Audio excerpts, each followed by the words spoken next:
मालदीव के राष्ट्रपति मोइज़ू वापस लौट आए हैं और जैसे ही वो मालदीव पहुंचे उनकी ओर से कई बड़े बड़े फैसले लिए गए। उन्होंने अपने इन फैसलों में इस बात का भी जिक्र किया कि वो भारत पर अपनी निर्भरता खत्म करना चाहता है, क्योंकि भारत पर दवाओं को लेकर, स्वास्थ्य सुविधाओं को लेकर, इसके अलावा खाने पीने के सामान को लेकर भी मालदीव निर्भर है, लेकिन इसी निर्भरता को पूरी तरीके से खत्म करना चाहता है। एक जो बड़ा फैसला उसकी ओर से लिया गया उसमें इस बात का जिक्र था कि जो भारतीय सैनिक इस वक्त मालदीव में मौजूद हैं वो 15 मार्च तक अपने स्वदेश वापस लौट जाएं, यानी कि भारत वापस लौट जाएं। आपको मालूम ही होगा कि आखिर वहां पर इतने सैनिक क्यों ठहरे हुए हैं, क्योंकि भारत की ओर से मालदीव में स्वास्थ्य सुविधाओं को बेहतर करने के लिए कई सारे हेलीकॉप्टर्स दिए गए हैं। इन हेलीकॉप्टर्स की मेंटेनेंस और उसके रखरखाव के लिए इन सैनिकों को वहां पर तैनात किया गया है, जो अब मालदीव ये मांग कर रहा है कि इनको वहां से हटाया जाए और ये भारत वापस लौट जाएं। इसके अलावा जो बड़ा अनाउंसमेंट, जो बड़ा फैसला लिया गया है मालदीव की ओर से, उसने ये कह दिया है कि भारत पर अपनी निर्भरता खत्म करते हुए अब जो खाने पीने का सामान होगा वो मालदीव तुर्की से मंगवाएगा।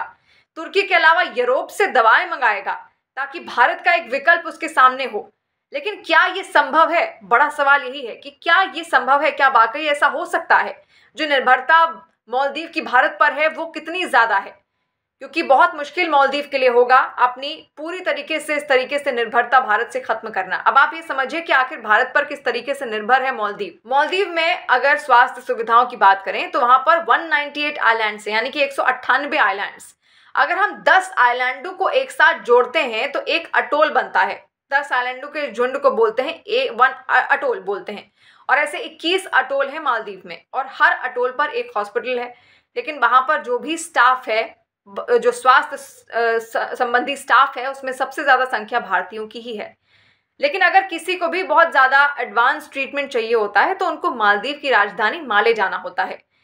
माले में भी अगर उनको इलाज नहीं मिलता तो बहुत स्पेशलाइज्ड मेडिकल ट्रीटमेंट के लिए, सर्जरीज के लिए बहुत बड़ी संख्या में मालदीव से लोग भारत आते हैं और भारत में अपना इलाज कराते हैं। 2015 की एक रिपोर्ट है जिसमें Indian medical tourism industry outlook की रिपोर्ट के हिसाब से 2015 में इलाज के लिए सबसे ज्यादा मालदीव से ही लोग आए थे भारत, और 2021 में भी संख्या कुछ ऐसी ही रही। तीसरी सबसे ज्यादा संख्या थी मालदीवियंस की।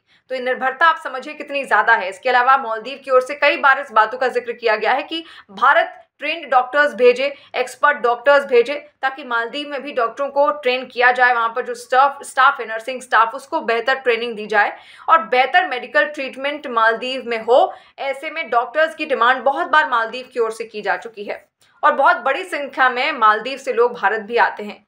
इसके अलावा जो कोविड के दौरान जो एक बहुत बुरा दौर था और ऐसे में भारत ने बहुत सारे देशों की मदद भी की। उसमें पीएम मोदी की जो पॉलिसी थी, नेबरहुड फर्स्ट पॉलिसी, उसके तहत मालदीव पहला ऐसा देश था जिसे 1 लाख कोविड वैक्सीन भेजी गई थी जो भारत में निर्मित थी।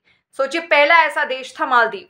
तो ये निर्भरता आखिर कितनी ज्यादा है, ये आसानी से इन बातों से समझा जा सकता है। और कोविड के ही दौर में 580 टन फूड एड भी मालदीव को भेजी गई थी भारत की ओर से। इसके अलावा $250 मिलियन की सहायता मालदीव को भारत ने दी थी।